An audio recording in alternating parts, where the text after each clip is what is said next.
Chapter 12. I woke up late the next night and didn't even have time to shower before I was out the door and in my truck.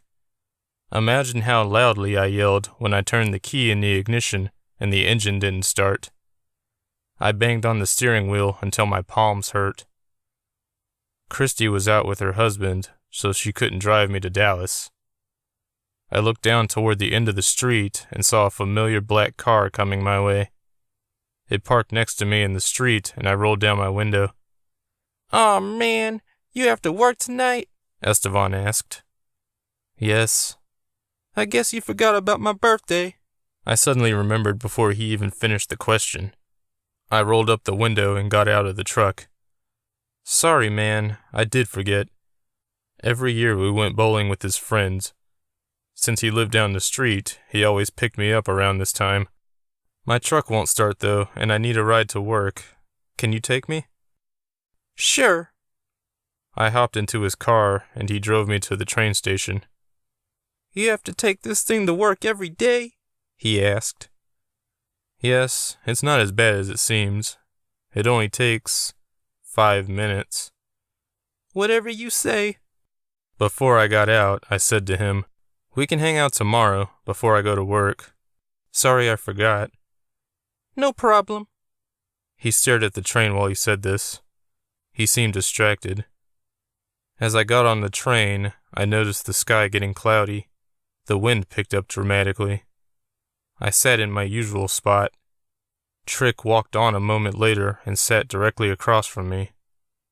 I waved at him, and he waved back, but he looked dazed. I'd never seen him awake before. "Rockme told me you don't want to live on the island," I said, trying to spark a conversation. He nodded. "Why not? It's a great place." Trick shrugged. "I've been thinking of moving there," I told him. I wasn't even sure that was true, but I said it anyway. At first he didn't respond, and then he burst into laughter. And then he stopped laughing like someone flipped a switch on him.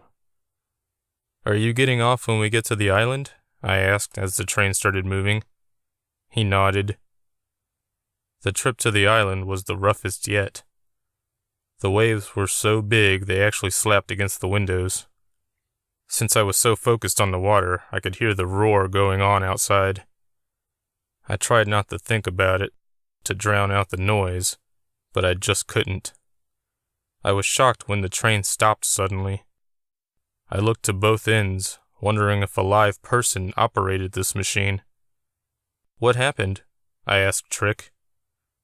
Again he shrugged, but he didn't look worried. "Does this happen often?" "Never happened before." I groaned. That's encouraging. I got up and walked toward the front. The train shook when a large gust of wind hit us. I steadied myself before attempting to walk again. I wasn't all that surprised to find no one at the controls. It was automated. What did surprise me was that the control console looked like a touchscreen. There were pink buttons and levers on the screen, all of which I didn't know how to use. I reached for the lever on the right, and it suddenly appeared directly in front of me, like a hologram. I pulled my hand back, and the lever went back to the screen. I looked back at Trick and said, "Did you see that?" He shrugged, of course, but he was looking directly at me, so he must have seen it. I reached for the screen again, and the lever reappeared in front of me. I attempted to grab the three-dimensional thing, expecting my fingers to go through it, but I actually felt the lever, like it was solid. I pushed it up, and the train lurched forward a little. There was another pink lever on the left, so I reached out for that. It appeared in front of me, so I pulled it and heard a click underneath the train. The brake? I pushed the other lever again, and the train moved forward, only faster this time. The train started up again, slowly building speed. I activated the brake as we passed the waterfall and pulled into the station. Rockne was waiting there. I stepped off the train and was shocked that Trick did the same. He didn't say anything to Rockney. He simply walked away from us. Rockney barely noticed him, though. He was looking at the sky, off where I'd come from. I told him how the train acted up, but he didn't seem to hear me. That's weird, he said. What is? See that red tent in the sky? I did. It usually gets like that when Naoki's distracted. He's never been this close to us before. I suddenly reached up to my neck.